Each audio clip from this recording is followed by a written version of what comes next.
ہمارے یہاں جب بھی سیرت کے جلسے ہوتے ہیں پورا زور حضور صلی اللہ علیہ وسلم کے معجزوں پر یا آپ کے حسن و جمال پر ہی سارا زور رہتا ہے۔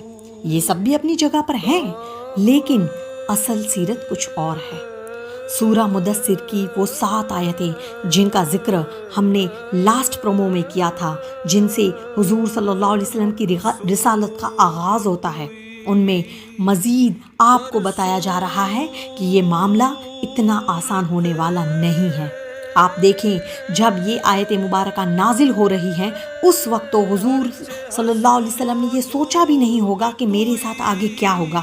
ایک شخص جو عرب کے لوگوں کی آنکھوں کا تارا ہے، جسے سب لوگ سر پر اٹھائے ہوئے ہیں، صادق اور امین کہتے ہیں، جس کی مثالیں دیتے ہیں، جس کے فیصلوں کا احترام کرتے ہیں، اور وہ اس خاندان سے ہے جو کعبے کے متولی ہیں، تو حضور نے زیادہ سے زیادہ کیا سوچا ہوگا کہ یہ لوگ میرے ساتھ کیا کریں گے؟ مسجد میں پابندی کریں گے؟ شہر بدر کرنا یا قتل کی سازش کرنا؟ تو یہ تو آپ نے کبھی سوچا بھی نہیں تھا۔ اور جب یہ آیت نازل ہو رہی ہے اللہ فرما رہا ہے صبر نہیں چھوڑنا، کیونکہ اللہ کو تو سب پتا تھا نا کہ آگے کیا ہونے والا ہے۔ دیکھیں قرآن میں یہ مضمون کئی جگہ آیا ہے۔ اللہ فرماتا ہے ہم نے تمام نبیوں کے مخالفین جنوں انسانوں میں سے ہی اٹھائے ہیں۔ مراد یہ ہے کہ جب وہ لوگ سرکشی کے لیے اٹھتے ہیں تو ہم اٹھنے دیتے ہیں، تاکہ یہ کشاکش ہوگی تو پھر حق اور باطل سامنے آئے گا۔ اسی لیے پھر اللہ نے اپنے نبی کو بھی ان آزمائشوں سے گزارا ہے۔ انڈیویجول بھی بہت آزمائشیں آئی، اور اجتماعی طور پر بھی صحابہ اور اہل بیت پر بھی آزمائشیں آئی۔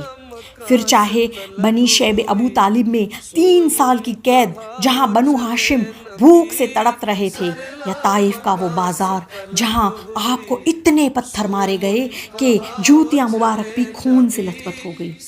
یاد رکھیں جب یہ آیت نازل ہو رہی تھی تب ابھی آپ کی پیٹھ پر اوجڑی نہیں رکھی گئی تھی، آپ کے گلے میں کپڑا ڈال کر نہیں کھینچا گیا تھا کہ قریب تھا کہ آنکھیں ابل آتی، ابھی آپ کے قتل کے فتوے نہیں لگے تھے، آپ کا اپنا پیارا وطن مکہ چھوڑ کر ہجرت کرنا، اور پھر مدینے میں تو پوری لائف ہی ڈائنامک، جہاں پر یہودیوں کی سازشیں، منافقوں کا لبادہ الگ سے، غزوہ احزاب میں پیٹ پر پتھر باندھنا، اور احد میں تو آپ کے دانت مبارک شہید ہو گئے۔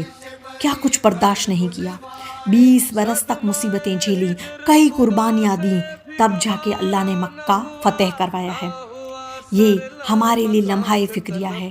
جب اللہ اپنے سب سے محبوب ترین بندے کو بھی اتنا آزما رہا ہے تو ہمیں بھی اپنی زندگیوں میں صبر و شکر سے کام لینا ہے۔ آئے حضور کی سیرت سے اپنے ایمان کو مضبوط کرتے ہیں تاکہ مشکل سے مشکل حالات میں کھڑے رہیں۔